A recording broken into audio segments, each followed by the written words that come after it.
Gonna do a quick unboxing of the Maxpeedingrods GT35 Turbo. I'd already cut the tape, and then there's actually a piece of cardboard that was on top, but I popped that off already too. So,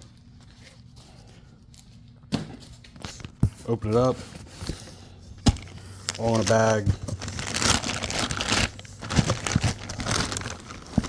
with rust prevention on it and rust prevention paper or shipping oil, whatever you want to call it.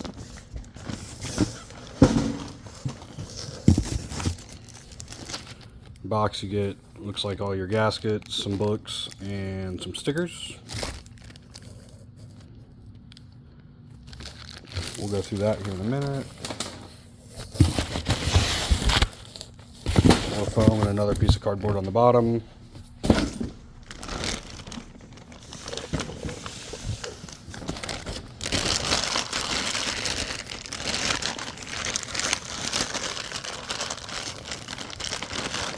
Go ahead, pop it off.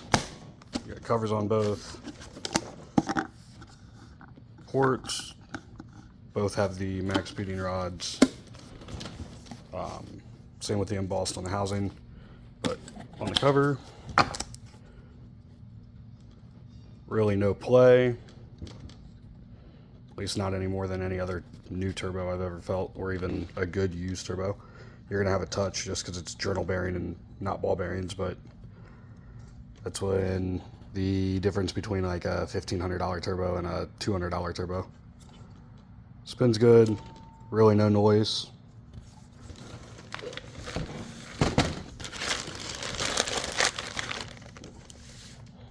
I believe it's a T4 flange. Flip it over, check the hot side. Really no effort, it spins pretty good. It's got the marks on it like it's already been quality checked. We've got oil and coolant ports for it. Same with all the marks there. And it is it's not like a V-band style there, the clamp ring style, so you can take these bolts out and clock it in different ways. As well as the milled in anti-surge and boost reference port. Just looking down in there, everything's super clean, no shavings.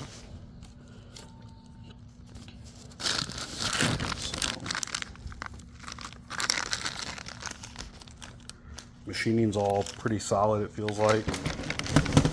Super smooth, no chatter marks, and everything looks, no dings or anything. It is a 4-bolt flange for, I want to say, a 2.5 inch downpipe.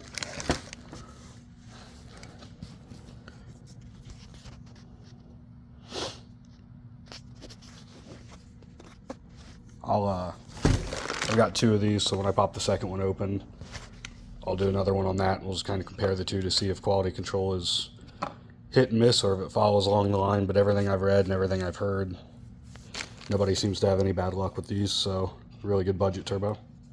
Stay tuned. So now we're going to get into the stuff that comes in the packet. I already took that sticker out. I kind of forgot that I was going to have to put that on a video, but slapped it on a tool cart that's basically just getting sticker bombed. So you get a book, talks about the company, shows where they're at, talks about their sponsored drivers and different races and other products they make. Connecting rods, turbos, coilovers, control arms, you know, just air ride, a little bit of everything, even generators. So far the turbos look like they're super good quality. Haven't heard anyone else that runs them have any complaints either. And it looks like their coilover kits are extremely reasonably priced. So depending on if they make one for any of my cars, I might pick one up. You get 2 of the gaskets for like the oil and the coolant lines. You get both exhaust side gaskets. Even again with these, slight curve to it, but that's probably just where it was packaging, but it's a steel gasket, probably reusable. This one's pretty flat. Again, don't see any damage to anything. Everything's packaged really well. You get some install instructions. Looks like they've got English. And honestly, I'm not sure what the other languages are, to be honest with you. But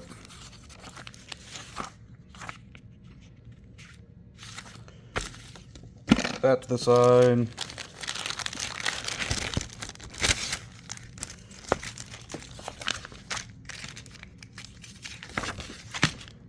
And it comes with a whole troubleshooting,